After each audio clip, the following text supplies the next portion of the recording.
અમે અહીંયા દવા લેવા આવ્યા છે કેટલા સમયથી અહીંયા મેડિકલ બંધ છે બરોબર, એટલે બહારના મેડિકલમાં અમારે ધક્કા ખાવા પડે છે. સાહેબે લખી દીધી કે તમે બહારથી દવા લઈ શકો છો, પણ અહીંયા આવીએ છીએ એટલે અહીંયા મેડિકલ હંમેશા બંધ જ હોય છે કેટલા સમયથી, એટલે બહારથી મેડિકલથી અમારે દવા લેવી જવી પડે છે. કઈ જગ્યાએ આવ્યો છો, ક્યાં શું?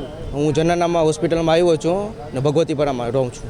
પ્રેગ્નન્સીની દવા છે એટલે બહારથી લખી દીધી હતી, પણ અહીંયા તો બંધ છે.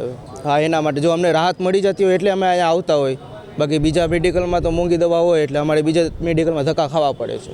રાજકોટમાં પેશન્ટને લઈને આવ્યો મોટો ભાઈને, અને એને શ્વાસની બીમારી છે.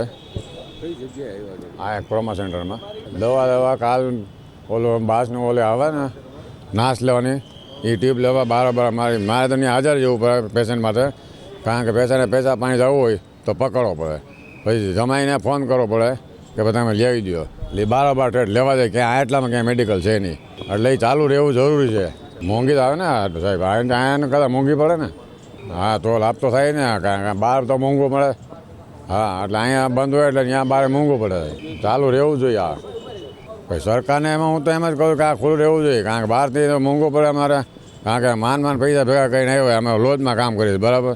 હવે આને પકડવો પડે તો અહીંયા મારે કોઈકને બોલાવવું પડે ને, તમે અહીં રહે છે નકાનો, મારે એને મૂકીને જરેટો મૂકી જવું. ડૉક્ટર એમ જ કે તમે એક પેશન્ટ માથે મૂકો, માથે રહેવું જરૂરી છે એકને.